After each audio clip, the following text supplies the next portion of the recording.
Hi, my name is Zai, and some people have questioned why I put the Cougar 300M in the top 20 but not the Cooler Master Alcor.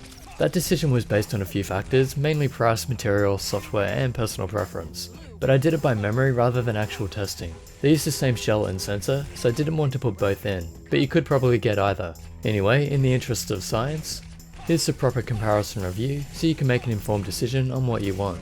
I don't have any bias because for the price, I'd actually rather buy something completely different. Still, they're both good mice, I enjoy using them, so if these are your only options, they're worth a look. Now, click latency, there's nothing in it. These differences could be human error. And really, I can't find much latency for either. Both have a liftoff distance of just under 2 DVDs, and that's on the glorious pad, but they're over 2 DVDs on the HyperX Fury. So if high liftoff distance is a problem for you, you will probably not like these. I have heard of some people using a tape trick to fix it. As for the main differences between them, the buttons are separate from the shell on the Alcor, so they're easier to press in, but the side buttons have a better tactile feedback on the 300M. The Alcor is all black, and the 300M has orange on it. The 300M is rubberized all over, the Alcor is plastic. I prefer rubberized materials, but the Alcor is probably more durable. The 300M comes with software that allows you to change the color of the DPI lights, and you can also reassign the buttons, but you can only set 2 DPI levels. The Alcor has firmware updates, which can get confusing, but apparently firmware 2.2.1 is the best. The Alcor has 2 DPI buttons, but they can't be reassigned, as there is no software. But you can scroll between 4 DPI levels. Those DPI levels change depending on what firmware you use. I think this is now 400, 800, 1600 and 2000, not 100% sure on that though. And that's one of the problems with having so many different firmwares, and it's really up to you what you want to use.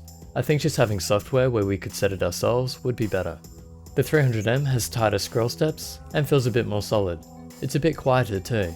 It also has 2 large mouse feet, while the Alcor has 4 small ones. The 300M weighs about 94 grams, but the Alcor weighs 88 grams. On M-Wave in Australia right now, the Alcor is $55, the 300M is $49, so there's not much difference there. On Amazon though, the Alcor seems overpriced at $61, but it might be eligible for free shipping, while the Cougar 300M is $41 plus $7 for postage, so even without free shipping, it might be over $10 cheaper. In the line test, the 3090 sensor does have some jitter, but at 1600 DPI it seems a little worse than the 300M.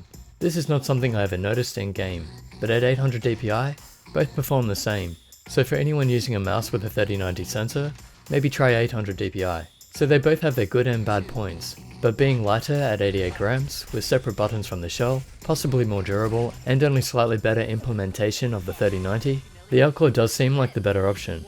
Just try to find it at the right price. If I was ordering from Amazon, no question I'd buy the 300M. And because the majority of my audience is actually in America, that's why I put the 300M in the top 20. Price was a really big factor, so I hope that makes it clearer. I'll probably put the Alcor with the 300M now, because it is up to you if you want to buy it. They both belong in the same sort of spot.